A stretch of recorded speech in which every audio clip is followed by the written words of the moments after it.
Hola, buenas tardes a todos. ¿Qué tal, amigos? Bienvenidos a este espacio de Rutas de Luz. Hoy, conferencia pública de Evangelio según el Espiritismo. Vamos a iniciar, después de estos saludos, con una oración a cargo de Alba Mancipi. Con mucho gusto. Muy buenas tardes a todos mis hermanos encarnados y desencarnados. En este momento, mi invitación es para que todos cerremos nuestros ojos, respiremos muy profundamente, armonizando nuestros pensamientos, armonizando nuestro cuerpo, para que podamos elevar esta plegaria, este agradecimiento, esta alabanza a nuestro Padre Creador Universal. Amado Padre Celestial, una vez más estamos ante tu presencia, reunidos a través de esta aula virtual, primeramente para alabarte, glorificarte, decirte que grande y poderoso eres tú, Señor, que eres ese Padre de amor, de bondad. Alabado por siempre sea tu santo nombre, Señor. Darte gracias por todas las bendiciones que das a cada uno de nosotros, por todas las bendiciones que colocas en nuestro planeta donde nos encontramos. Darte las gracias por el Divino Maestro Jesús de Nazaret, por María Santísima y toda la espiritualidad amorosa que nos acompaña, nuestros ángeles guardianes, guías de cada uno de nosotros, a la espiritualidad de directores de rutas de luz que están trabajando también en esta bella labor. Darte gracias, Señor, porque permites que nos reunamos para aprender cada día algo más para nuestra evolución. Permite, Señor Dios Todopoderoso, que estas enseñanzas que tu Hijo hoy ha preparado, tu Hijo Nabor, ha preparado hoy para nosotros, que las podamos asimilar en lo más profundo de nuestros seres espirituales. Que estas enseñanzas lleguen también hacia donde hay la necesidad, hacia donde hay la oscuridad, hacia donde está el sufrimiento, que sea esa luz en cada uno de nuestros hermanos que aún no te conocen, Padre Celestial. A ti, Divino Maestro Jesús de Nazaret, gracias infinitas, porque eres tú, Señor, el gobernador de nuestro planeta, porque eres tú quien intercede ante el Padre por todos nosotros. Llévanos siempre de nuestra mano y no nos sueltes, Señor Jesús, para que podamos seguir avanzando a través de tus ejemplos, de tus enseñanzas. Señor Jesús, que estas enseñanzas las podamos poner en práctica, las podamos compartir con otros hermanos que aún no tienen estos conocimientos, para que sea ese alivio para sus sufrimientos, para que sea el esclarecer en cada uno. Señor, que el verbo de nuestro hermano sea claro, fluido, y que penetre en cada fibra, en cada célula de nuestros seres, y que sea todo asimilado según nuestra evolución. Señor Jesús, en vuestras manos quedamos, y que podamos cumplir la voluntad de nuestro amado Padre Celestial, que saliendo de esta clase, de esta bendición, de este banquete del día de hoy, salgamos mejor que ayer, mejor que hoy, para poder ser mejores cada día. En tus manos quedamos, Señor Jesús, y que así sea. Gracias. Y así sea, Albita. Muchas gracias por esta oración. Bueno, a continuación vamos a presentar a nuestro expositor del día de hoy. Es Nabor Jaramillo. Él es enfermero profesional, labora en el Instituto Tolimense de Salud Mental, es jefe del área hospitalaria es presidente de la Federación Espírita del Tolima, es fundador del Centro Espírita La Nueva Esperanza, está en Ibagué. Rutas de Luz está en Bogotá, pero hoy se internacionaliza, ¿cierto, Albita? Entonces, en todos los rincones que nos podamos conectar a través de esta herramienta Zoom, poder ver esta conferencia. Y el tema de hoy es Jesús y Kardec, bases del espiritismo. A todos les pedimos que pues tengan en sus micrófonos en silencio y si tienen alguna inquietud, pregunta, utilicemos el chat para terminada la conferencia, pues leer las preguntas a Nahor. Les agradecemos y pues bienvenido Nahor. Muchas gracias por Johnny, muchas acompañarnos. gracias. Buenas tardes. ¿Sí me escuchaba bien? Sí, señor. Ok. Muchas gracias, Johnny, por la presentación. Un saludo muy especial a todas las personas que se conectan el día de hoy. Igualmente, un saludo especial a Rutas de Luz, a sus dirigentes, bueno, y a todos los trabajadores de esta hermosa y gran institución que para nosotros ha sido un gran ejemplo a seguir. Entonces, muchas gracias y bueno, vamos a dar inicio a esta charla del día de hoy. Bueno, voy a permitirme compartir la presentación. ¿Me permiten?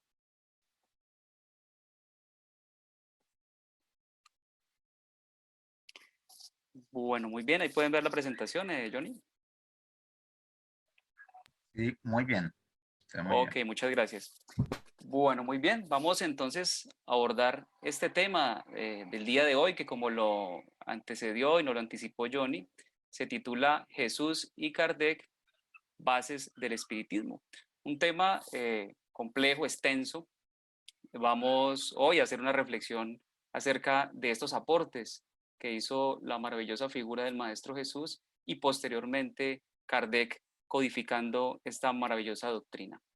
Antes que eso, y antes, digamos, de que llegara el Maestro Jesús con su mensaje maravilloso, profundo, de amor, de transformación de nuestros corazones, de nuestra humanidad, pues hubo unos antecedentes que, digamos, propiciaron de una u otra forma la llegada del Maestro Jesús, digamos, en los tiempos en que nos trajo estos mensajes que posteriormente fueron profundizados un poco más, esclarecidos un poco más por lo que llamamos el Consolador Prometido, que fue organizado, pues, por Allan Kardec y bueno, y toda la figura que también representa ese trabajo de Kardec con la publicación de estos libros a mediados del siglo XXI, del siglo XX, perdón, del siglo XIX en Francia. Entonces, hoy, bueno, vamos a hacer una revisión acerca de estos conceptos y bueno, obviamente tenemos que ir un poco más atrás a la historia para poder, digamos, reflexionar acerca de estos antecedentes mencionados. Entonces empezamos más o menos hace 2000 años, ¿cierto? 2000 años antes de Cristo, es decir, a hoy unos 4000 años atrás, y nos situamos en lo que hoy es conocido como Irak y que anteriormente era conocido como Mesopotamia. Allí vemos en el inicio de esta línea amarilla, en el punto verde, encontramos allí, digamos, como la cuna de la civilización. Allí encontramos la figura predominante de Abraham, que hace más o menos esos 2000 o 4000 años antes de nuestra era, de nuestro actual, de nuestra realidad actual, encontramos allí que Abraham vivía allí con sus padres, con su familia, y ellos por algunas circunstancias decidieron migrar de allí, decidieron caminar hacia el norte, digamos, de esta región, y llegaron a la ciudad de Aram. En este sitio se instauraron durante un tiempo. Allí falleció el padre de Abraham y en algún momento dado de la vida, ya alrededor de los 70 y pico de años, 75 años, Abraham tuvo una comunicación con lo que él llamaba, digamos, el Dios de ellos en su época y le atribuyó el nombre de Yahvé. Yahvé le mencionaba que iban de que debían seguir caminando porque había una tierra prometida para ellos, había una ciudad, unas tierras, digamos, donde iba a haber muchos cultivos, donde iban ellos a prosperar y que era la tierra prometida conocida como Canaán. Desde allí, desde esta zona, posteriormente, Abraham, junto con su familia, junto con sus bueyes, junto con todo lo que, digamos, poseían, decidió, digamos, seguir migrando a lo que hoy conocemos como Israel. Allí en la línea morada vemos que llegaron a sitios, un sitio conocido como Siquem, Betel, y allí se instauraron durante un tiempo. A partir de estos momentos, Abraham y su familia se convirtieron, pues, digamos, como inicialmente en una comunidad nómada, ¿no? Que transitaba por estas tierras, estos desiertos, llenos de sequía, bueno, también de algunas dificultades, y se instauraron durante un tiempo allí en lo que hoy conocemos como Israel, Palestina, Franja de Gaza, Cisjordania, que era conocida pues como Canaán, como esa tierra prometida. Abraham decidió seguir transitando y llegó a las postrimerías de Egipto. Allí se instauró durante un tiempo y en vista de algunas dificultades que tuvo con los faraones de la época, pues prácticamente fue expulsado de allí y hubo la necesidad de regresar pues a esa tierra prometida que era Canaán, ¿no? Entonces, este gran patriarca conocido, mencionado ya como Abraham, sin duda alguna, digamos que jugó un papel bastante importante en la configuración y en la formación de este pueblo de Israel, de este pueblo, digamos, que a través de su historia, digamos, construyó una cultura, construyó una civilización, unas creencias que desembocaron posteriormente en el advenimiento del Maestro Jesús. Entonces, este pasaje, digamos, que nos cuentan un poco los textos bíblicos, que también en algunos pasajes de otros libros históricos también, digamos, narran un poco esto. Mencionan que Abraham más o menos caminó como 400 kilómetros aproximadamente, con muchas dificultades, con una familia. Y también se considera a Abraham, ese gran patriarca, como digamos, el padre de esas religiones monoteístas, ¿no? Conocidas como religiones abrahámicas, entre ellas, pues, obviamente el judaísmo, el cristianismo y el islam, o pues, obviamente, los musulmanes, ¿no? Entonces, más adelante podemos observar cómo los hijos de Abraham, ¿cierto? Recordemos que Abraham es descendiente de Noé, de Sem, posteriormente Abraham, y Abraham pues tuvo unos hijos, digamos que entre ellos Isaac y Jacob. De Isaac pues nacieron 12 hijos y estos 12 hijos fueron los que componen pues digamos esas 12 tribus de Israel, que por algunas circunstancias digamos de la época, especialmente las sequías, dificultades en el cultivo, hubo una escasez bastante grande, tuvieron que emigrar, digamos, estos pueblos a Egipto. Básicamente emigraron, digamos, con objetivos de trabajar allí, pero básicamente fueron esclavizados, ¿no? Entonces, este pueblo que le tocó, digamos, salir de su tierra prometida durante mucho tiempo, que estuvo allí trabajando durante muchos siglos, se calcula que más o menos estuvieron 400 años allí en esta región de Egipto, pues a expensas de lo que allí ocurriera, de las directrices de los faraones, que obviamente, como lo decíamos, lo veían como esclavos. Allí duraron 400 años, pues obviamente sufriendo algunas dificultades, transitando de un lado a otro, llevando muchas veces algunos alimentos, algunos bienes a esas tierras originarias de ellos. Sin embargo, hubo la necesidad, digamos, después de un tiempo, de que un personaje apareciera y allí aparece pues la figura de Moisés que ayudó pues a liberar este pueblo que estaba allí en Egipto, este pueblo de Israel que estaba allí en Egipto, digamos, esta comunidad que a pesar de que tenía su cultura, de que tenía sus creencias, pues fue sometido durante mucho tiempo a la influencia del pensamiento y de, obviamente, la cultura egipcia, ¿no? Entonces, aparece esta figura, ¿no? De Moisés, que a través, digamos, de unos procesos que hubo allí, en esta zona, en esta región, decidió, pues, liberar a este pueblo del yugo egipcio y decidieron migrar nuevamente a esa tierra prometida, ¿no?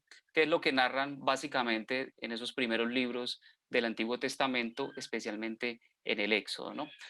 Allí narran, pues, que caminaron, que vagaron durante 40 años aproximadamente, prácticamente dando vueltas un poco allí por el desierto, hasta llegar, digamos, a esa tierra, pues, prometida Canaán, que ya inicialmente, pues, había ocupado a Abraham, pues, con sus hijos en siglos anteriores, ¿no? Entonces, eh, Moisés jugó una figura bastante importante, digamos, en esta historia que estamos narrando y en lo que desemboca en esa figura de Jesús. En primera instancia, digamos que tuvo la figura como de profeta, ¿no? Entonces nos dice, "Y reveló a los hombres la existencia de un Dios único, Señor soberano y creador de todas las cosas". Quizás digamos, se calcula un poco, ¿no? De que ya algunos faraones egipcios habían planteado la posibilidad de un único Dios hasta antes de Abraham y hasta antes de estas figuras mencionadas. La visión que se tenía de la divinidad era básicamente una visión politeísta. Las culturas, las religiones que existían allí en Mesopotamia, donde provenía Abraham, de la filosofía asiria, de los babilónicos, entre otros, pues era la visión que tenían politeísta. Sin embargo, Abraham empezó, digamos, ya a vislumbrar la posibilidad de un único Dios que se fue fortaleciendo posteriormente a través de las generaciones, adoptada muchas veces también en algunos casos por algunos faraones egipcios y posteriormente también por la figura de Moisés. Entonces, digamos que Moisés, como le decíamos, jugó un papel bastante importante en esto que estamos narrando. Y como hombre, ¿no? Fue un legislador de su pueblo, ¿cierto? Ya que la fe pues primitiva de ese pueblo necesitaba ser depurada de alguna forma, ¿no? Y también, digamos, expandirse por el mundo entero posteriormente. Hoy, digamos, nosotros recibimos esa herencia de esa cultura, una cultura judeocristiana que todavía permea nuestra sociedad. Entonces, como vemos, jugó un papel bastante importante. Otro tema relevante, digamos, con esta figura mosaica es que allí en estos primeros libros de la Biblia encontramos básicamente, digamos, dos tipos de leyes, ¿no? Entonces encontramos en primera instancia la ley civil o disciplinaria, ¿no?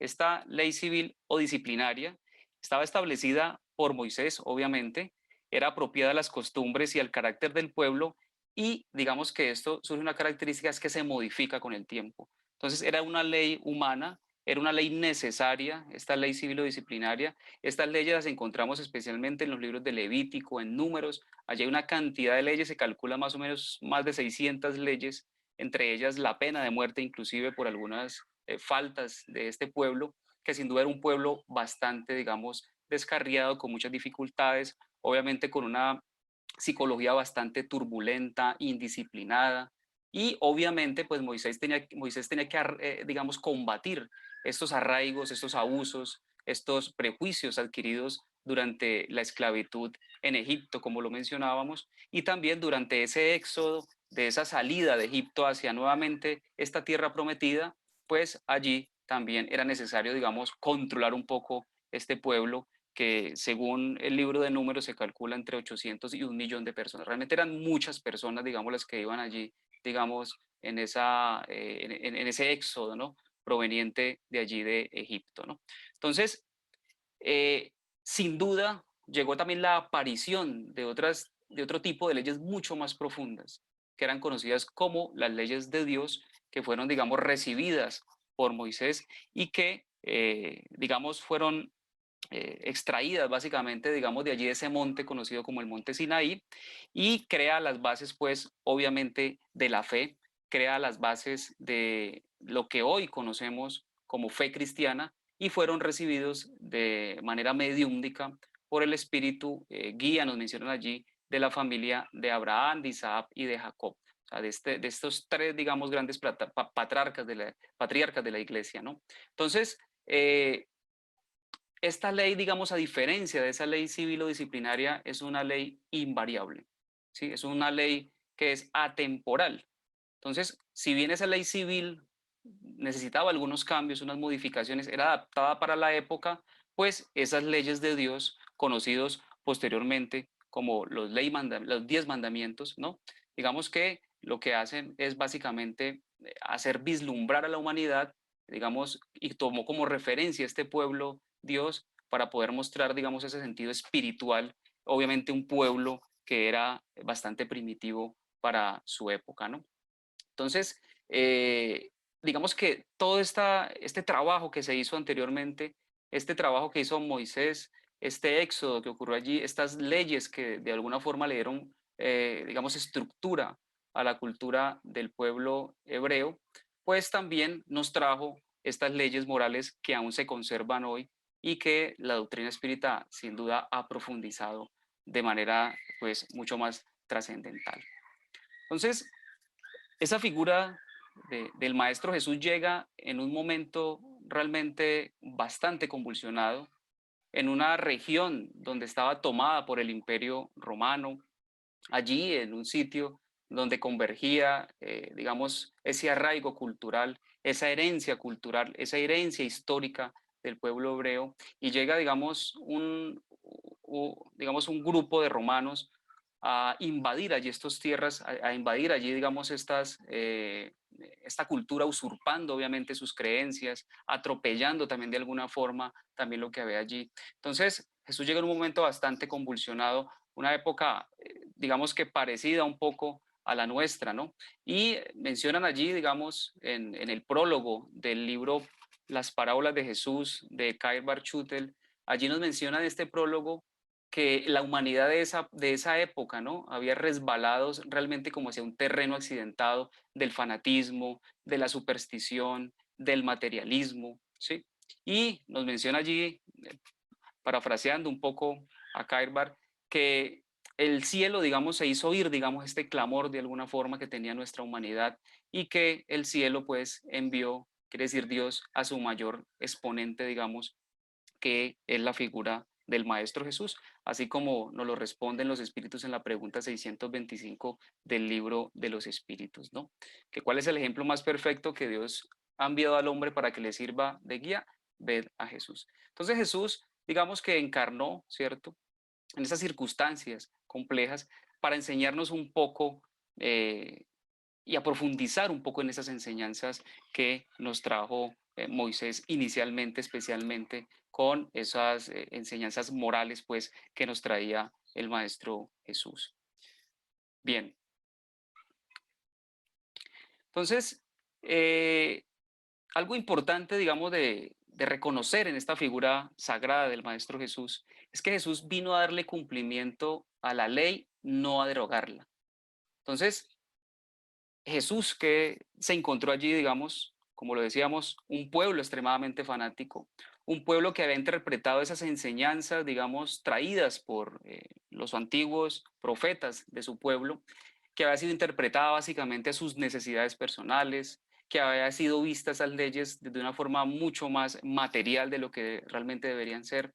Entonces, vino Jesús a desarrollar, digamos, de alguna forma, a darle su verdadero sentido y a encuadrarlo al grado de adelantamiento de los hombres de la época. Entonces, también en cuanto a las leyes de Moisés, Jesús las modificó profundamente, tanto en el fondo como en la forma, combatió los abusos y las falsas interpretaciones. Entonces, realmente esa función de Jesús tan grande, digamos, fue vista allí de una forma diferente, fue vista como una afrenta, digamos, frente a la misma cultura de su época, porque Jesús, obviamente, como ya lo sabíamos y lo hemos mencionado anteriormente, hay unas leyes civiles, había unas leyes que tenían que ser, digamos, modificadas, había unas leyes que estaban acorde a la época. Entonces, muchas de estas leyes mal interpretadas estaban siendo aprovechadas por muchos grupos de fanáticos de la época y Jesús básicamente vino fue a no a modificar esas leyes espirituales, sino por el contrario a profundizar en ellas, pero de una u otra forma haciendo una crítica a esas leyes, digamos, civiles que de una u otra forma iban en contra también de esas enseñanzas espirituales profundas. Entonces también se encuentra, digamos, Jesús, ¿no? Que eh, esas leyes, digamos, esos principios de Jesús eran esos principios para con Dios, para consigo mismo, ¿cierto? Y obviamente para con el prójimo, que son la base de la doctrina de Jesús, ¿no? De esa doctrina que nosotros hemos aprendido a través de los espíritus que han profundizado en ella. En el capítulo primero del Evangelio del Espiritismo encontramos, digamos, estas explicaciones que nos dan acerca de esa figura importante de Jesús. Igualmente Jesús jugó un rol bastante trascendental, ¿cierto? Y dentro del rol que jugó Jesús podemos enumerar las siguientes características. Jesús no fue simplemente, digamos, su figura de un legislador moralista, ¿cierto? Sin más autoridad que su palabra. Recordemos que Jesús dentro de todos los pasajes que nos narran, digamos, los evangelios y allí en estos libros, Jesús no solo, digamos, hablaba, sino que también a través de su ejemplo, digamos, que mostraba un poco esas leyes, esas enseñanzas que nos traía digamos, de la espiritualidad mayor. Igualmente vino a cumplir las profecías que anunciaron su llegada. Recordemos que también en algunos pasajes encontramos también que Jesús ya, digamos, se había, digamos, algunos profetas habían predicho un poco la llegada del Mesías, una persona que iba a salvar este pueblo. Sin embargo, la visión que tenían allí de ese Salvador era diferente.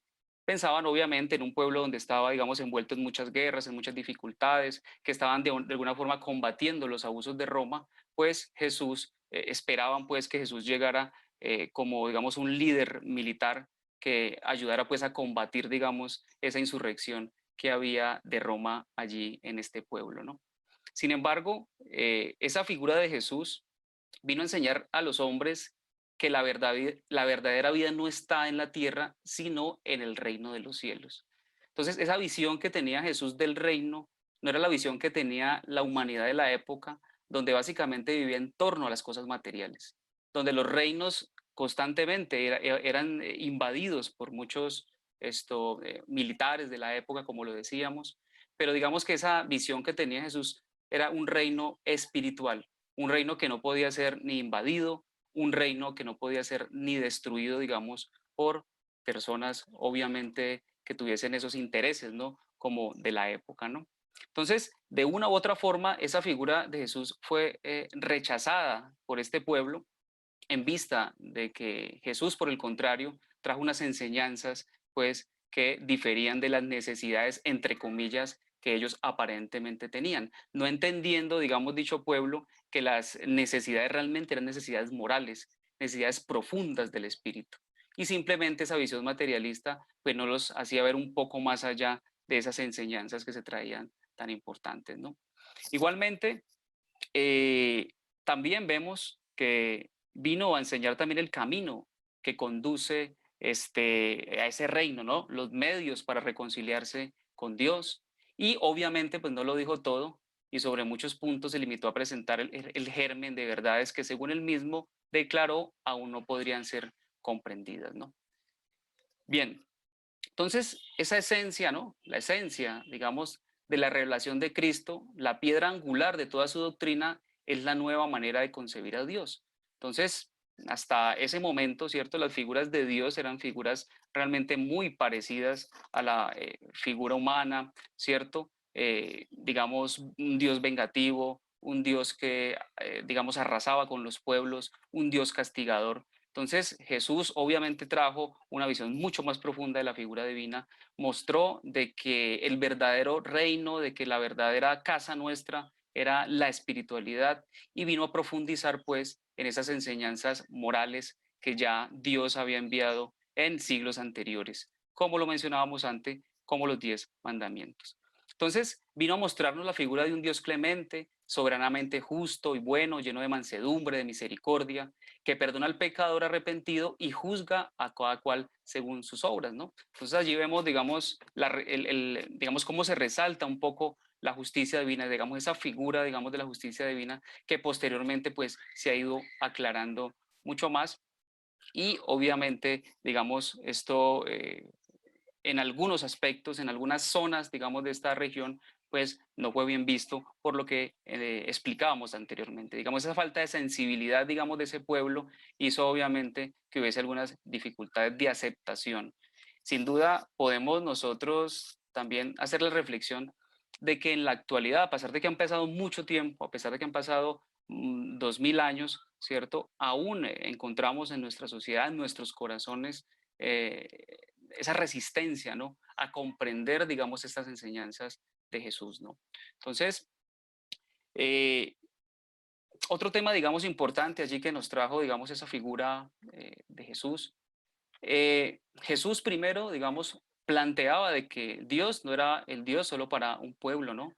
No era el Dios, pues, de los ejércitos que encabezaba los combates para la destrucción, ¿cierto? Sino el Padre común del género humano, ¿no? Que extiende la protección a todos, a niños, sin importar, digamos, su condición política, social, económica, y no es más, pues, también ese Dios de recompensas y castigos que solo, pues, con bienes terrenales, de una u otra forma, digamos, satisfacía las necesidades allí de las personas, ¿no? De este pueblo.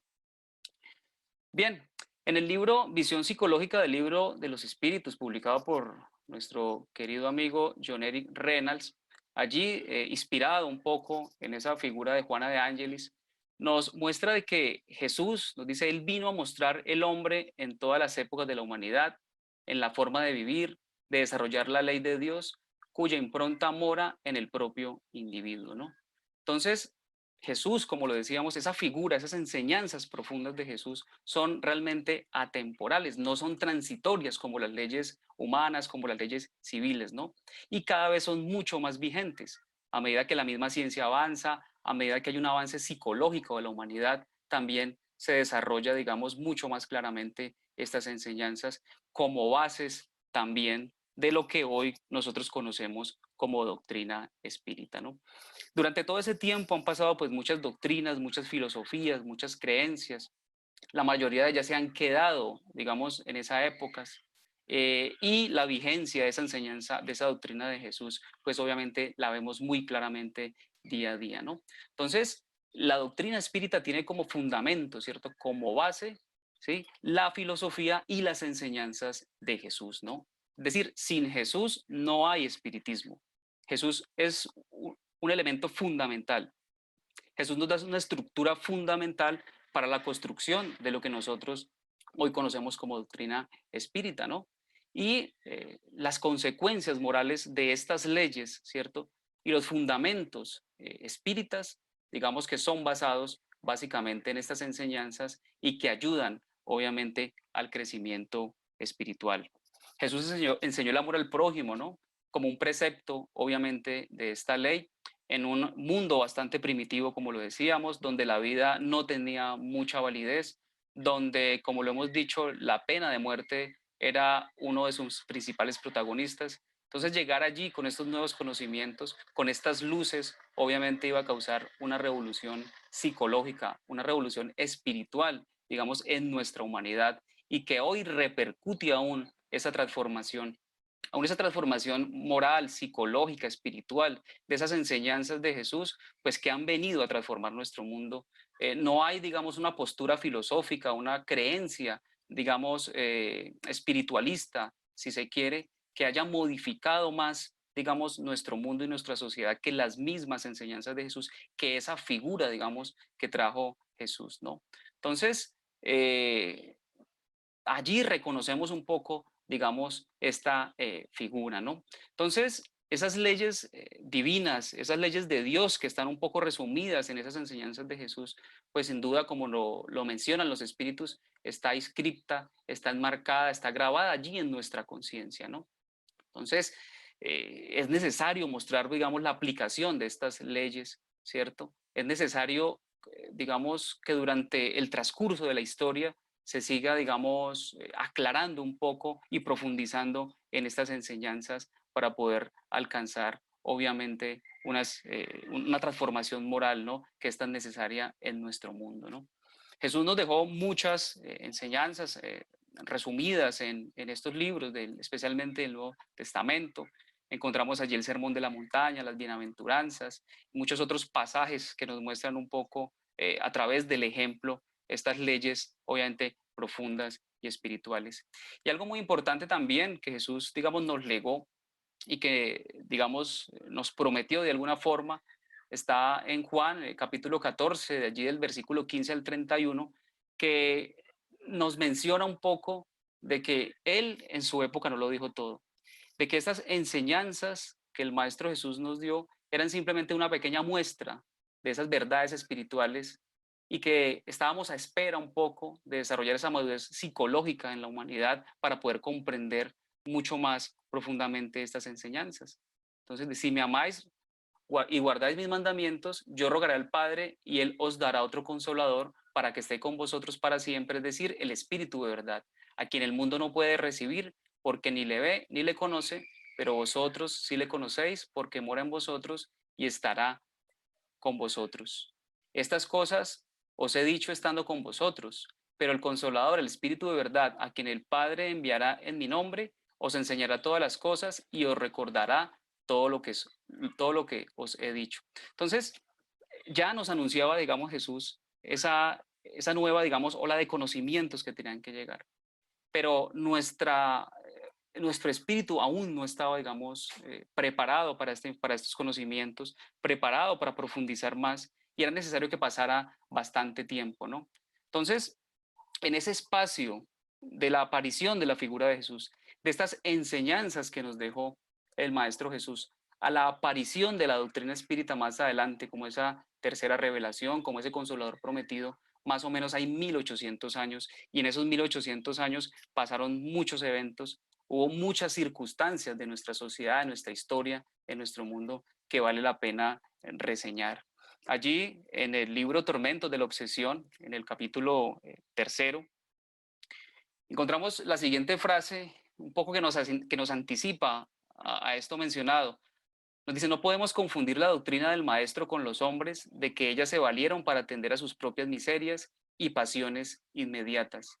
Entonces, estas enseñanzas del maestro Jesús, que inicialmente, digamos, tuvieron mucha resistencia, que esos cristianos primitivos fueron perseguidos, especialmente por los romanos, pero que posteriormente, después de unos concilios, después de la adopción, digamos, de estas verdades como, digamos, elementos básicos, sobre todo de la cultura romana, de la creación del catolicismo y de la adopción del catolicismo como religión, digamos, oficial del Imperio Romano, pues obviamente hubo muchísimas persecuciones y que posteriormente también, digamos, se valieron esos, digamos, cristianos que posteriormente fueron deformando esas enseñanzas iniciales a intereses personales, con intereses materiales, de poder, etcétera. Digamos que fueron aprovechando todos estos conocimientos, fueron aprovechando también un poco la ingenuidad del pueblo, de las personas, para utilizar, digamos, estos conocimientos, estas enseñanzas con intereses personales que veremos a continuación. Entonces, en esos 1800 años, desde el nacimiento de Jesús hasta la aparición de la doctrina espírita, digamos que estamos hablando básicamente de la Edad Media que, digamos, estuvo entre el año más o menos 476 hasta el año de 1492, que fue el descubrimiento de América. Posteriormente pasamos a la Edad Moderna, después del descubrimiento de América hasta la Revolución Francesa, y posteriormente la Edad Contemporánea, que es a partir de esta revolución, pues hasta nuestros días. Entonces, en ese periodo de tiempo, ¿cierto? Entre las enseñanzas de Jesús y la aparición de la doctrina espírita, pues encontramos obviamente algunas circunstancias, ¿no? Sociales, culturales, políticas, religiosas, que desembocaron posteriormente en algunas revoluciones, no solo revoluciones del punto de vista armado, sino también revoluciones del intelecto, de la razón, de la moral, de la sensibilidad también de los pueblos, ¿no? Entonces tenemos esa herencia, ¿no? De las cruzadas, que estuvieron más o menos entre el año de 1095 hasta el año de 1291, que básicamente eran cristianos, es cierto, que se hacían llamar cristianos, que de una u otra forma llegaron allí a Medio Oriente a combatir especialmente con los judíos, también llegaron allá a combatir con el Islam, un poco reclamando unas tierras que según ellos pues habían sido usurpadas, y según pues los papas de la época habían sido usurpadas por estos pueblos. Entonces, reclamando allí, pues obviamente la violencia fue la protagonista, ¿no? Digamos, en estas incursiones que duraron un poco más de 100 años, ¿no?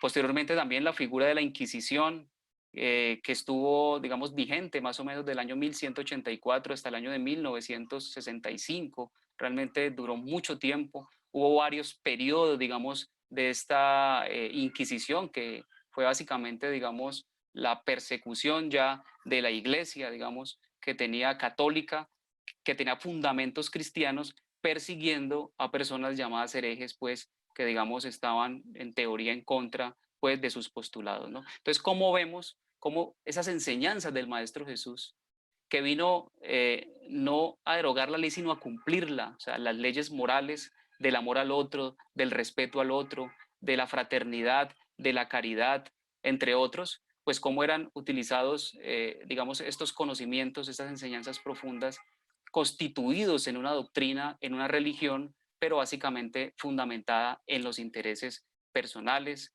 y a nombre de Dios y a nombre de Jesús, pues obviamente se causaron pues muchas tragedias, como lo hemos dicho, básicamente por esa, digamos, esa capacidad, esa inmadurez del espíritu humano de comprender esas enseñanzas y de siempre utilizar, digamos, las filosofías, las creencias, las verdades, las mismas leyes, pues obviamente a esos intereses personales. Hubo también, digamos, un evento allí medieval que también marcó un poco, digamos, que partió un poco, digamos, esa visión que se venía trayendo de esas enseñanzas, esos abusos que habían un poco de la iglesia de la época para lograr ese paso un poco, digamos, a un mundo mucho más libre, ¿no? Un mundo donde aparecía la figura también de la ciencia, también a contribuir a la comprensión del mundo, a la comprensión de la realidad, ¿no? Entonces, más o menos a partir del siglo tercero, aquella persona, digamos, que ocasionaba algún problema, pues era sometido a algunos castigos. El objetivo de estos castigos era, digamos, recibir esa indulgencia, digamos, de Dios, ¿no? Entonces, estos castigos poco a poco, esa ganancia de indulgencias poco a poco empezó, digamos, a sofisticarse un poco. Más o menos en el siglo XI aparecen algunas indulgencias, pues, como para pagar algunos, digamos, pecados de las personas, ¿cierto? Y los obispos, digamos, como que idearon una especie, digamos, de normas, ¿no? De reglas para poder nosotros, en esas épocas, pues, digamos, subsanar, digamos, los pecados o los errores. Entonces, se hacían visitas, pues, a monasterios, se hacían visitas, pues, a iglesias, se daban dádivas a los pobres, oraciones, digamos que básicamente todo esto se hacía con el objetivo de recibir una absolución, pues, de Dios, y los líderes religiosos, pues, daban esas indulgencias a las personas. Más adelante, digamos, esto fue acomodándose un poco este concepto, este tema de las indulgencias y digamos que se volvieron un poco más comunes, ¿no? Entonces ya se podían, digamos, cumplir algunas penitencias para poder, digamos, salir un poco del pecado, ¿no? Entonces, la única forma, digamos, por aquel entonces, ¿cierto?, de que las personas podían tener acceso a, digamos, también a las escrituras, era a través de la Vulgata, que era la Biblia, digamos, escrita, digamos, en latín. Esta Biblia fue traducida, digamos, al hebreo, también fue traducida al griego, especialmente, digamos, al latín. Y las personas no solo, digamos, trabajaban para cumplir sus indulgencias a través de estas formas, sino que también el acceso que tenían a las escrituras, a las enseñanzas del Maestro Jesús en este caso, pues eran bastante limitadas. ¿Por qué? Porque obviamente era un pueblo mayormente analfabeta que no podía tener obviamente acceso, digamos, a este tipo de información. Con el tema de las penitencias, también, digamos, muchas personas empezaron a intercambiar dinero por perdón, ¿sí? Entonces, digamos que las indulgencias empezaron a cobrarse, ¿sí? Entonces, aquellas personas que eran pobres, pues no podían tener indulgencia. Este tipo de método de pagar las culpas con dinero, ¿cierto?, comenzó a ser utilizada básicamente para que las personas adineradas se dieran ciertos permisos, ¿cierto? Como por ejemplo comer carne durante la cuaresma, que eso era un pecado, entonces simplemente se comía carne durante la cuaresma, pero pagaban la indulgencia a la iglesia y obviamente de esta forma, pues inclusive se diseñaron libros con tarifas dependiendo del pecado. Esto causó, digamos, el rechazo de muchos líderes religiosos de la época. Básicamente estos dineros, pues obviamente eran para financiar, pues, la vida en exceso y la corrupción de los dirigentes religiosos de la época, ¿no? Y aparece la figura de unos personajes, más o menos del año 1330 en adelante, que se oponían a este modus operandi, digamos, de la autoridad religiosa de la época, ¿no? No solo en la forma de la venta de indulgencias, sino también en la manera en cómo exponían las enseñanzas de Jesús a un pueblo. Entonces, digamos que aparecen la figura especialmente de John Wycliffe en el Reino Unido, fue, digamos, la primera persona que decidió traducir la Biblia de la época, pues, digamos, a otro idioma diferente a los idiomas mencionados anteriormente. Entonces, él tradujo, fue el primer traductor de la Biblia al inglés, allí en el Reino Unido, ¿no? Y fue uno de los precursores posteriormente de esas ideas protestantistas que fueron también inspiración para que John Hus, que según la misma doctrina espírita que nos ha enseñado, los espíritus mismos, y también algunos investigadores que han hecho estos hallazgos, mencionan que posteriormente reencarnó como Allan Kardec. Entonces, este padre checo, conocido como Juan Hus o John Hus, inspirado en, digamos, esa filosofía de Wycliffe allí en Inglaterra, pues decidió allí en República Checa, pues también de una u otra forma, digamos, hacer como una protesta, digamos, frente al Papa de la época, frente a las autoridades eclesiásticas de la época, porque no coincidía cómo era posible que las indulgencias tenían que ser vendidas, es decir, para llegar al cielo se tenía que tener dinero, y también para que las enseñanzas fueran dadas en los idiomas, digamos, digamos de cuna, digamos, autóctonos, digamos, de las regiones donde se esparcía la enseñanza de los evangelios de Jesús. Entonces, allí en República Checa, pues obviamente hablaban checo, pues allí, digamos, se impartían esas enseñanzas en latín y obviamente pues las personas no comprendían muy bien. Obviamente Hus fue quemado en la hoguera posteriormente por estas apreciaciones, ¿no?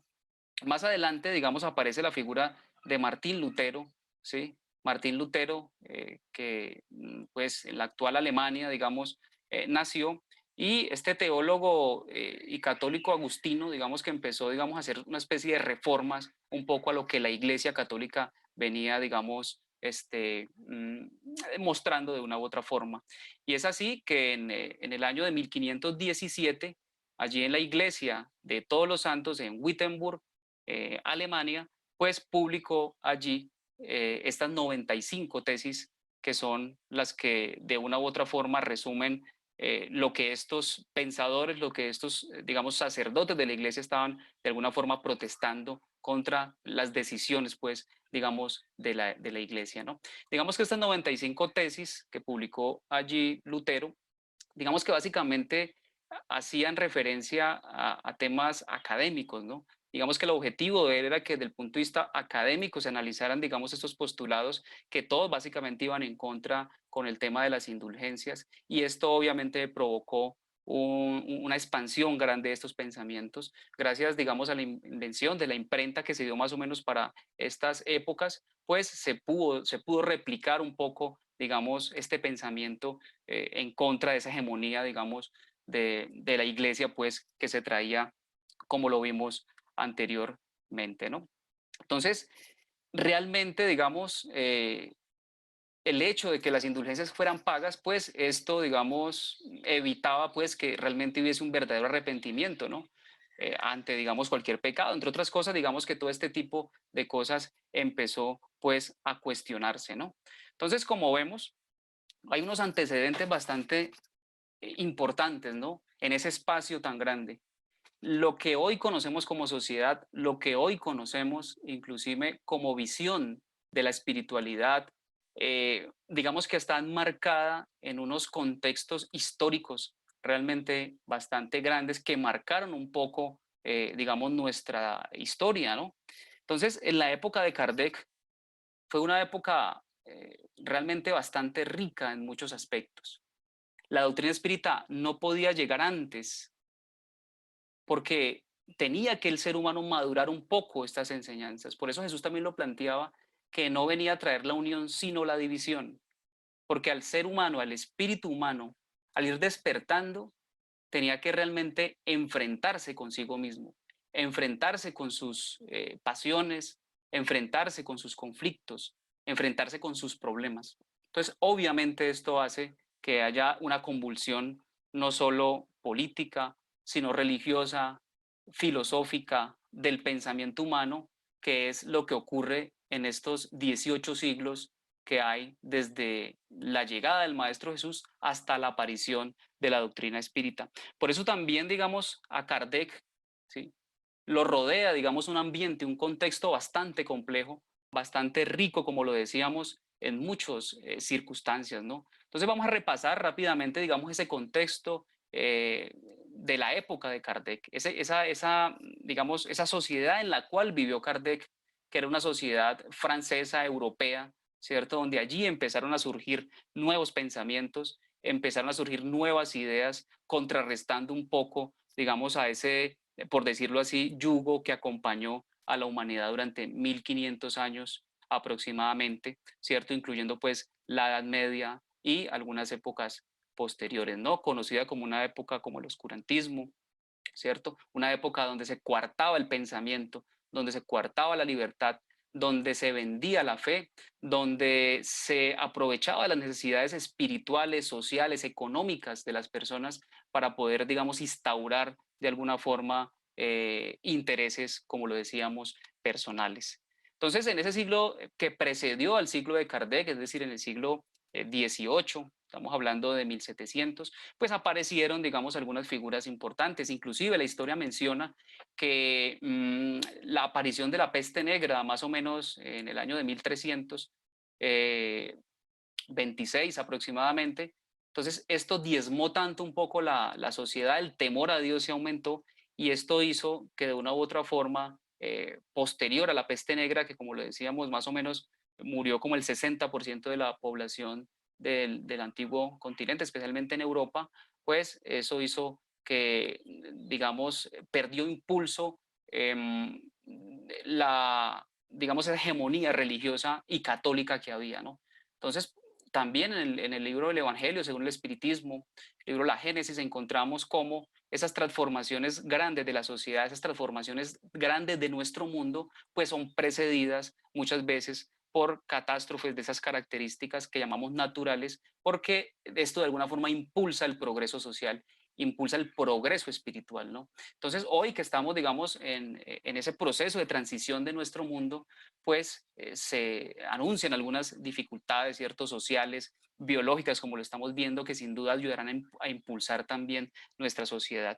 Entonces, en, en el periodo que se llama Ilustración, que más o menos rondan estas épocas, ¿cierto? Estos años que vemos aquí, aparecieron la figura de Voltaire, Rousseau, Diderot, Montesquieu, D'Alembert, Quesnay. Estas personas, digamos, trajeron unos nuevos pensamientos a la Europa de la época. El conocimiento era limitado a pocas personas. Entonces, por eso allí vemos cómo algunos de espíritus de estos, que llamados iluministas, digamos, diseñaron la enciclopedia. La enciclopedia, digamos, era el compendio del conocimiento de la época. Entonces, entre esos, Diderot especialmente, digamos que promulgó, publicó las primeras enciclopedias y ya, digamos, las personas podían tener un conocimiento mucho más a la mano. Es decir, estas enciclopedias podían ser tenidas pues, por las personas y podían allí encontrar conocimiento que era básicamente limitado, ¿no? Entonces, digamos que esto trajo unas reformas realmente bastante grandes para el pensamiento de la época, ¿no? Ideas filosóficas y de ciencia nuevas. También posteriormente, como consecuencia de esto, apareció la evolución del absolutismo, implantación de la economía liberal, aniquilación del sistema colonial, ¿cierto? Entre otras cosas. Estas ideas de Voltaire y de todos estos pensadores ayudaron también a la aparición o al desarrollo de lo que más adelante se conoció como Revolución Francesa. Igualmente, estas ideas también ayudaron a la formación de Estados Unidos en su época también, a la independencia de los Estados Unidos, a las convenciones que se hicieron allí en los Estados Unidos, donde se formaron, pues, digamos, los primeros códigos democráticos. La Revolución Francesa, que apareció en 1789, digamos, como antecedente, como lo decíamos, estamos aquí narrando un poco el ambiente que rodeó a la figura de Kardec. Allí, obviamente, había, digamos, estas ideas que mencionábamos anteriormente de libertad, de libre pensamiento, pues obviamente caldearon un poco la sociedad que estaba, digamos, cansada un poco de las monarquías, de los reyes, de la misma influencia de la religión de la época. Toda esta historia de la Inquisición, de las cruzadas que dejó tanto dolor, tanta muerte, pues hizo pensar también aparte de la sociedad que entonces el hombre no necesitaba de la fe, no necesitaba de la espiritualidad y apareció la razón, digamos, para contrarrestar un poco estas ideas que se traían pues de años anteriores, ¿no? Entonces todos estos pensamientos, ideas caldearon la Francia, especialmente de la época, toda Europa obviamente, pero digamos que especialmente se llevaba en Francia, y pues resaltan allí las figuras de Luis XV, posteriormente Luis XVI, que fue la persona, digamos, que estuvo en el momento de esa revolución francesa, que fue obviamente allí, digamos, liderada por Maximiliano Robespierre, como lo vemos en la imagen, ¿no?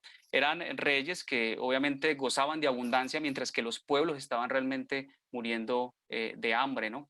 Entonces, obviamente esto, como lo decíamos, llevó a este episodio de la Revolución Francesa, que posteriormente, digamos, dio pie para que, decir, las consecuencias propias de la revolución, muchas de esas consecuencias fueron positivas, como la Declaración de los Derechos Humanos del Hombre, el ciudadano, etcétera, y algunas pues también negativas, que hubo bastantes errores, abuso del poder también, terror, etcétera, y favoreció el golpe de Estado de Napoleón Bonaparte, como lo vemos aquí en esta imagen. Era una época, digamos, contemporánea con el maestro Allan Kardec. Vemos la aparición de figuras también en la literatura importantes como Lamartine, Víctor Hugo, que mezclaban un poco la política, la literatura, ¿no? Ellos fueron pues diputados allí en Francia. También la revolución industrial que también se dio entre el año de 1760 y 1840, como lo decíamos, contemporáneo con Kardec, que modificó la tecnología, las relaciones humanas, la invención de equipos, el desarrollo de relaciones internacionales también, red de comunicación también, digamos, se desarrollaron, etcétera, ¿no?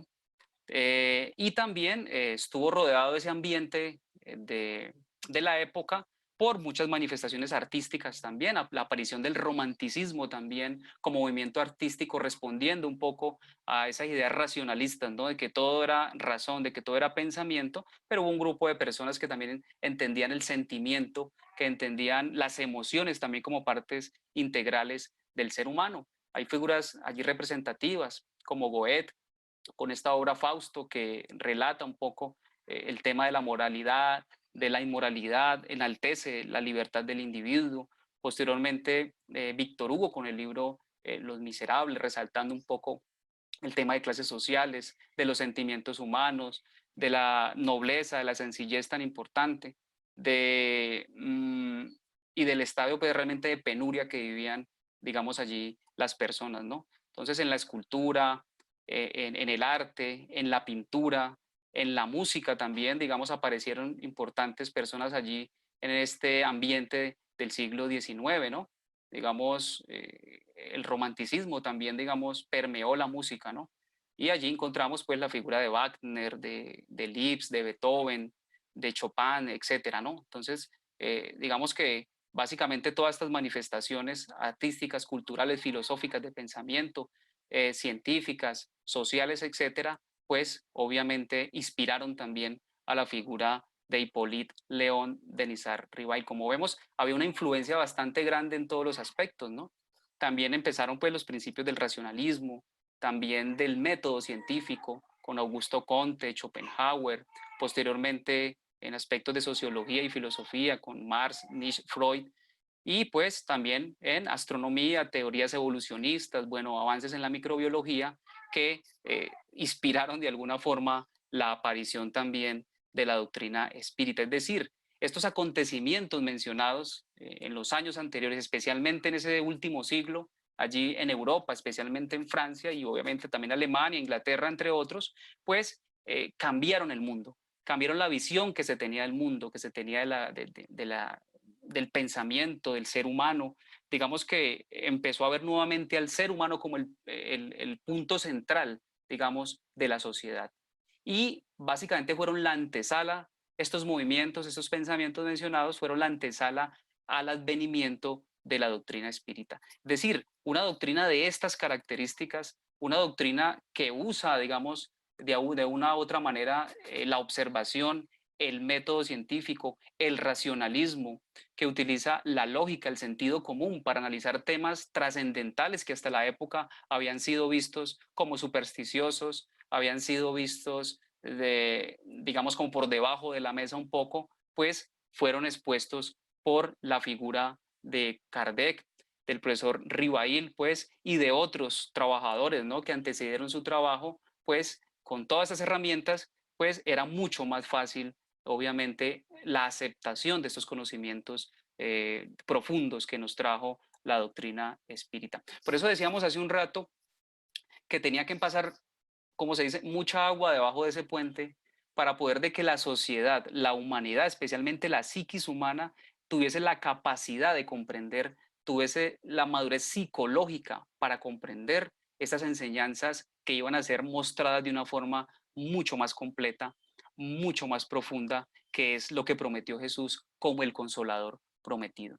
Entonces, allí, digamos, radica esa importancia de esta figura del profesor Hippolyte León de Nizar Ribail, ¿no?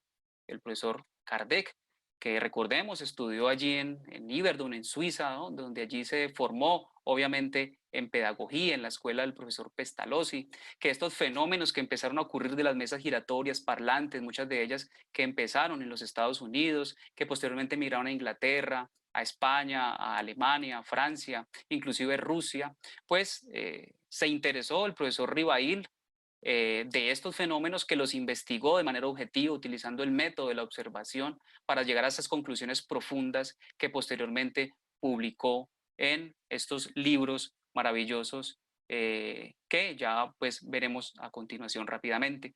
Tuvo que enfrentar obviamente muchas dificultades allí, tuvo que tener un trabajo bastante abnegado. Recordemos que esta obra, ¿cierto?, de la publicación de estos libros que codifican la doctrina espírita, más o menos se publicaron en un lapso de 10 años, que realmente es poco tiempo para la magnitud de la obra. Esto requería, digamos, una persona con las características morales, intelectuales, psicológicas para poder realizar esta gran obra. Inclusive él tenía temor un poco de no cumplir de una u otra forma esta misión, pero pues los espíritus le decían que si él no podía, pues llega otra persona a realizarla, ¿no? Entonces, esto, digamos, da una visión mucho más objetiva de la doctrina, que definitivamente no depende de una u otra manera de ningún hombre, ¿no? Sin embargo, Ribail, profesor Ribail, Allan Kardec, pues tuvo la suficiente, como lo decíamos, inteligencia, gallardía, abnegación, compromiso y disciplina para, digamos, lograr con esta obra tan importante y llegar a la publicación, pues, en el año de 1857, esta obra conocida como el Libro de los Espíritus, que tuvo pues varias ediciones. Se le pone el Libro de los Espíritus pues porque obviamente él dice que no es el autor de esos libros, que básicamente es el que organizó las ideas allí de la información que los mismos espíritus daban, y posteriormente pues publicó, digamos, los otros libros que básicamente son un complemento del Libro de los Espíritus y que abordan, digamos, la existencia del hombre, esas preguntas que nos hemos hecho siempre: de dónde vengo, dónde estoy, para dónde voy, que siempre la humanidad se había hecho, pero que nunca había tenido como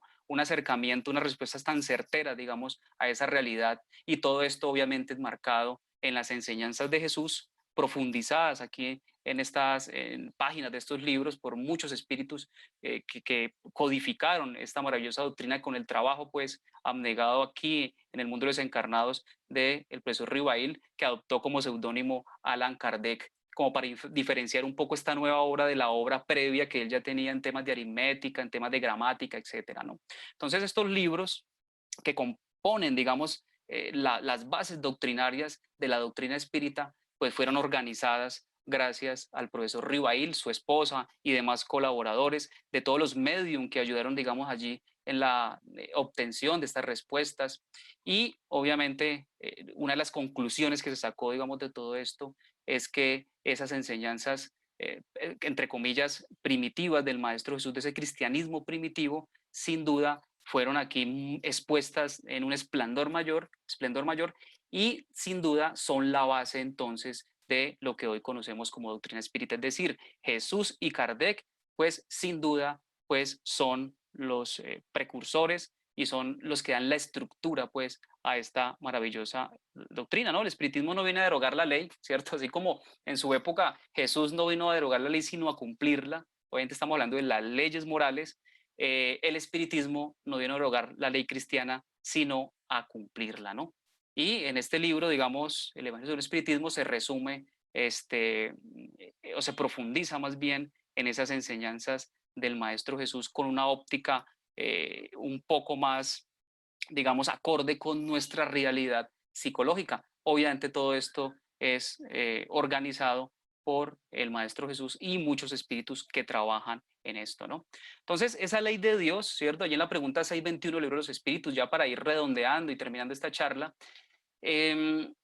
nos dice allí en la pregunta 621a del libro de los espíritus, a la respuesta pues a la pregunta, que la ley de Dios es continuamente revelada a los hombres pese a que está escrita en la conciencia. ¿Sí? Si bien se nos ha dicho que está escrita en la conciencia, pero nosotros la olvidamos, ¿cierto? Entonces, por eso nos dicen allí los espíritus que esas ideas son constantemente reveladas y a medida que vayamos avanzando psicológicamente, pues más información con mucha más claridad, porque aún nosotros no conocemos muy bien el funcionamiento de todo el mundo, del universo, entre otras cosas, aún no nos conocemos a nosotros mismos y es por falta de esa madurez psicológica, intelectual y sobre todo moral. Entonces allí vemos también esa importancia del trabajo de Kardec, que pues obviamente tenía, ¿no? En sus manos tenía, digamos, una responsabilidad bastante grande y consideramos que la cumplió a cabalidad. Podríamos decir entonces, también concluyendo, esto lo extraímos del libro Ave Cristo, del capítulo 2 de Emanuel, nos dice que el Evangelio, ¿cierto? Y las enseñanzas de Jesús no son solamente una propaganda de ideas liberadoras, ¿no? Por encima de todo es la construcción de un mundo nuevo por la edificación moral de un nuevo hombre. O sea, es una tarea realmente titánica la que se da producto de esas enseñanzas de Jesús, que fueron organizadas posteriormente en ese Consolador prometido por Kardec, ¿no? Entonces, digamos, Jesús no hablaba realmente, digamos, simplemente del hombre que pasa, sino también del espíritu imperecedero, ¿no? Y otra cosa también trascendental importante que reconocemos es que nuestro mundo actualmente está, digamos, en esas circunstancias en las cuales similares a las que llegó Jesús en su época, recordemos, nuevamente sitiada por el fanatismo, sitiada por el materialismo, como nos dice allí Emanuel, ¿no? Envuelto, digamos, entre comillas, en esas tinieblas aún, ¿no?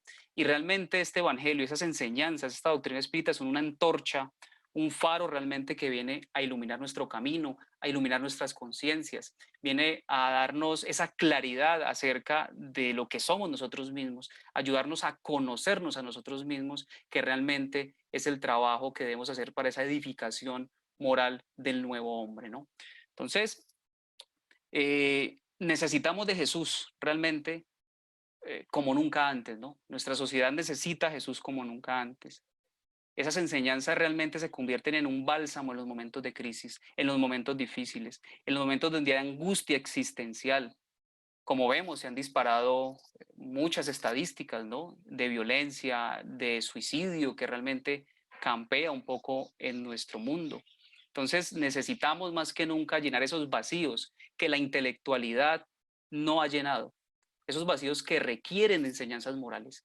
¿Y qué más enseñanzas morales que estas que nos trae el Maestro Jesús a través de los evangelios y a través, obviamente, de las enseñanzas de los espíritus, profundizando mucho más en la doctrina espírita acerca de estos temas, ¿no? Entonces Jesús sin duda nos está enseñando a conocernos, a conocer a Dios y nos está enseñando a amar. Finalmente, quiero leer, digamos, un fragmento extraído de el Anuario Espírita de 2004, ¿no? Es una comunicación recibida por el medium Carlos Baselli en una reunión de un hogar espírita conocido hogar espírita como Pedro y Pablo, en el 2003, en un 13 de agosto en el estado de Minas Gerais, en Brasil. Y básicamente menciona lo siguiente: Jesús siempre y Kardec ayer, hoy y mañana. Jesús en el corazón y Kardec en el ideal. Jesús como meta y Kardec como guía. Jesús la verdad, Kardec la interpretación. Sin Jesús no existe evangelio. Sin Kardec no se tiene espiritismo.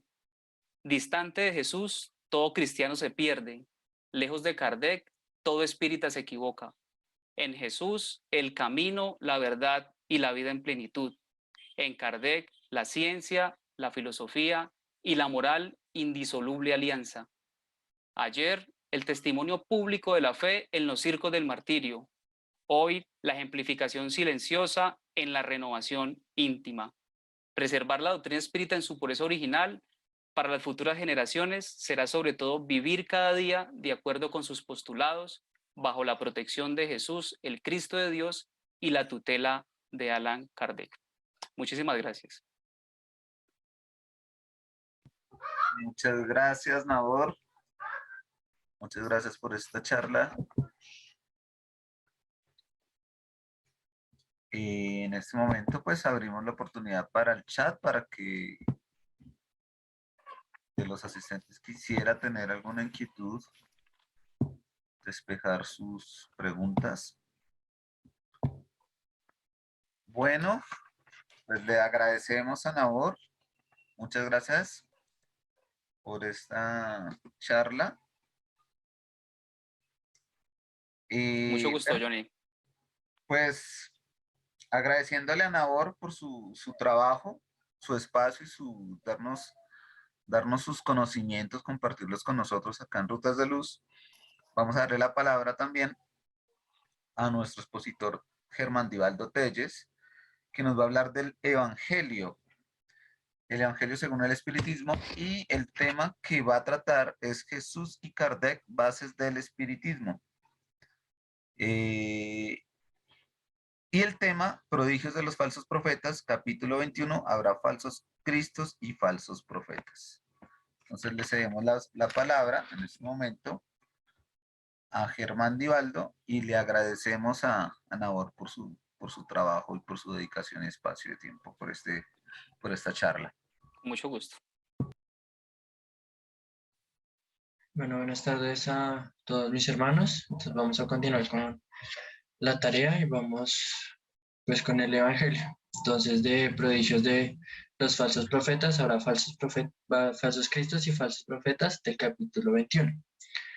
Entonces dice el Evangelio: surgirán falsos cristos y falsos profetas, que harán grandes prodigios y cosas sorprendentes, para engañar incluso a los elegidos. Estas palabras encierran el verdadero sentido de la palabra prodigio. En la acepción teológica, tanto los prodigios como los milagros son fenómenos excepcionales que se hallan fuera de las leyes de la naturaleza. Entonces acá ya el Evangelio nos empieza a explicar sobre estos milagros que son algo fuera de lo natural, fuera de estas leyes de la naturaleza. Entonces vamos a continuar a ver qué nos dice el Evangelio. Ahora bien, dado que las leyes de la naturaleza son obra exclusiva de Dios, no cabe duda de que Él puede derogarlas si eso le place. Entonces estos dones, como la mediunidad, pues son dones que nos da Dios. Y pues si estos dones se usan de una mala manera, si no se nutren, si no se estudian, si se hace una explotación errónea de estos, pues si a Dios le parece, pues pues las puede retirar. No obstante, el simple buen sentido dice que no es posible que Dios haya conferido a seres inferiores y perversos un poder igual al suyo, y menos aún el derecho de que desbaraten lo que Él ha hecho. No es posible que Jesús haya consagrado semejante principio.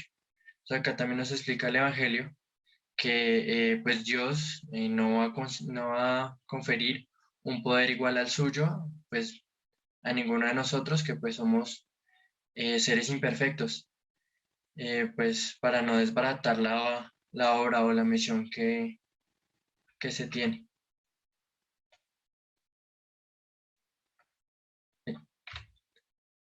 Si pues, según el sentido que se atribuye a esas palabras, el espíritu del mal tuviera el poder de hacer prodigios tales que hasta los elegidos fueren engañados. El resultado sería que dado que se pueden hacer lo que Dios hace, los prodigios y los milagros no son privilegio exclusivo de los enviados de Dios, y nada prueban, puesto que nada distingue los milagros de los santos de los milagros del demonio. Por consiguiente, es preciso buscar un sentido más racional a esas palabras. Conforme a la opinión del vulgo ignorante, todo fenómeno cuya causa no se conoce pasa por sobrenatural, maravilloso y milagroso. Una vez conocida la causa, se reconoce el fenómeno, por extraordinario que parezca, no es otra cosa que la aplicación de una ley de la naturaleza. De ese modo, el ámbito de los hechos sobrenaturales se estrecha a medida que se ensancha la de la ciencia. Entonces acá el Evangelio nos explica que tanto personas buenas como personas malas pueden hacer esta clase de actos. pero nos dice que hay que buscarle un sentido racional, que por muy maravilloso, muy sobrenatural que esto parezca, atrás de todo esto, pues hay una ley natural, hay una ciencia atrás de esto, y pues se aplica sobre las leyes de la naturaleza, que pues son las leyes de Dios. No son ningún milagro o nada sobrenatural, ya que pues pertenecen a estas leyes. En todas las épocas hubo hombres que explotaron en provecho de su ambición, de su interés y de su anhelo de dominación, ciertos conocimientos que poseían con la finalidad de conquistar un presagio de un supuesto poder sobrehumano o de una pretendida misión divina. Esos son los falsos cristos y los falsos profetas. No obstante, la difusión de los conocimientos arruina su crédito, razón por la cual su número disminuye a medida que los hombres se ilustran. Acá la gran invitación del Evangelio, de ilustrarnos pues para conocer estos falsos cristos y estos falsos profetas, para aprender a identificarlo. Pues estos pues mientras las personas se ilustran, mientras pues buscan este conocimiento, pues estos falsos cristos y estos falsos profetas eh, pues van desapareciendo. El hecho de obrar fenómenos que en presencia de ciertas personas pasan por prodigios no es pues la señal de una misión divina, puesto que puede ser resultado de los conocimientos que cada uno en condiciones de adquirir o facultades orgánicas especiales, que el más indigno puede poseer, tanto como el más digno. El verdadero profeta se reconoce por características más formales, de carácter exclusivamente moral. Entonces acá ya termina el Evangelio y pues nos deja esta reflexión, que todos estos profetas, que todos estos Cristos verdaderamente se conocen es por su carácter exclusivamente moral. Sí, puede que estos tengan muchos conocimientos, que hablen aquí y allá, pero pues se reconocerán por la moral que tienen. Pues Cristo nos dio su ejemplo, ¿no? Cualquiera loco en esa época podía decir que era el enviado de Dios, que era el Hijo de Dios, que era el Mesías que se había profetizado. Pero si Jesús no tendría esa actitud de un ser superior, de un espíritu evolucionado, pues nadie le hubiera creído. Muchas gracias.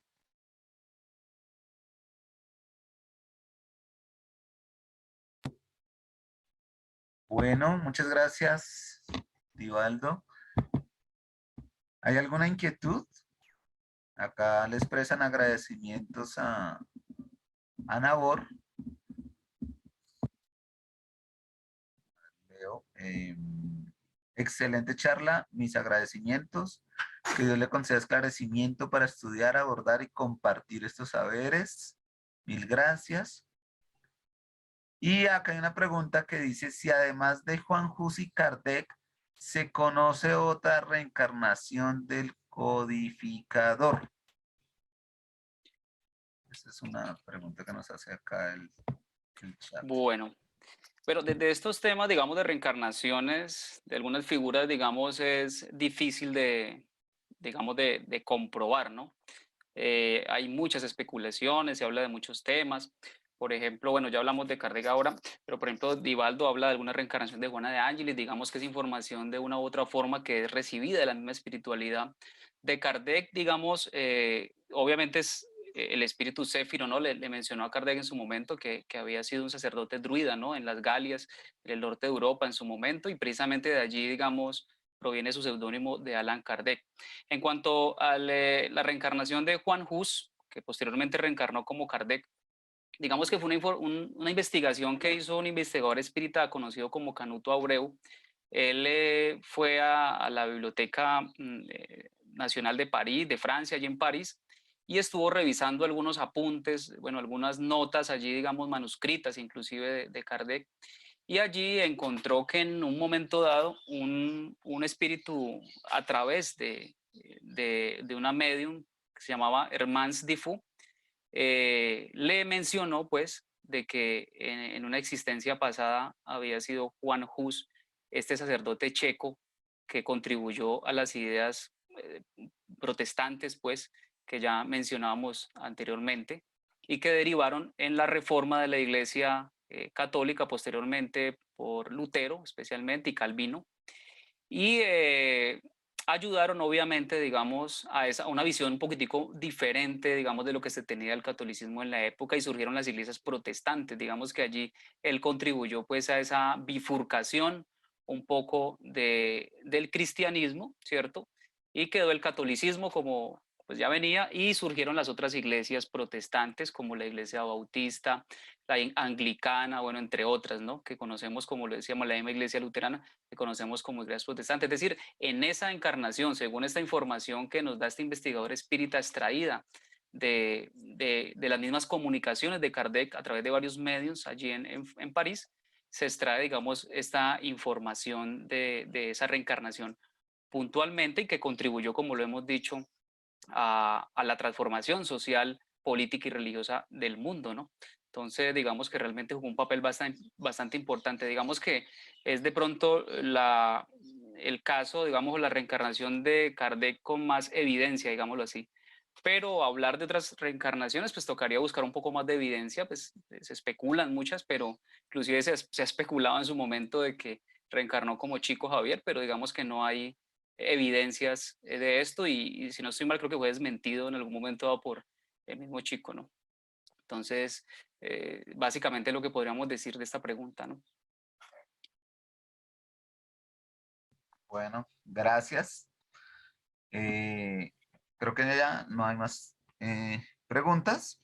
Agradecemos a nuestros expositores, a Nabor, por su espacio, por su tiempo, por compartir sus conocimientos, y a Germán Divaldo por la exposición que hizo del Evangelio según el Espiritismo. Vamos a hacer la invitación para la conferencia del próximo sábado. Vamos a ver el video para invitarlos a la conferencia del próximo sábado.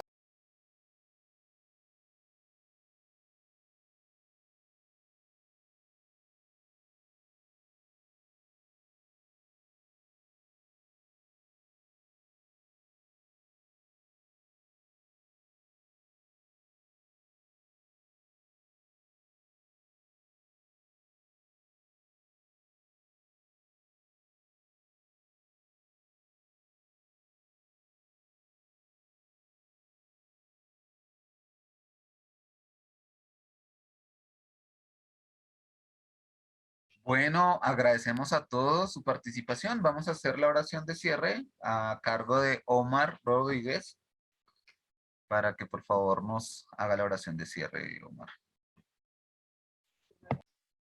Bueno, muy buenas tardes para todos.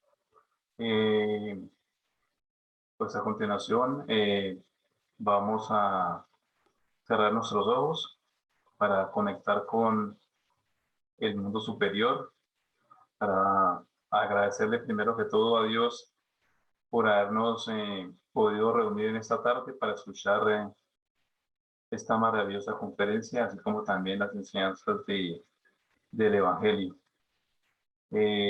Dándole gracias también por regalarnos la vida, por mantener siempre la esperanza en un mañana, por todo lo maravilloso que ha sido con nosotros, pidiéndole siempre que nos regale la divina compañía de nuestro Maestro Jesús de Nazaret, de todos los espíritus superiores. Imploramos por favor siempre que su compañía esté y que colme nuestros corazones de alegría, de amor, de muy buenos sentimientos para nuestra mejora como seres humanos. Que siempre permanezca a nuestro lado, que nos acompañe en todos los momentos difíciles y también asimismo en los momentos de alegría. Que siempre contemos con su maravillosa presencia, que siempre se haga su santa voluntad y que así sea. Y sea. Bueno, le agradecemos, un aplauso para Nahor.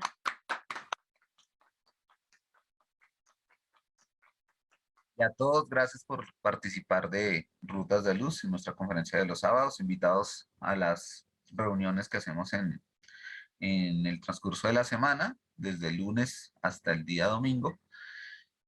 y pues invitados a la conferencia el próximo sábado. Y muchas gracias por su participación y a Nabor por su conferencia. Gracias a todos. Gracias. Saludo a todos. Muchas gracias.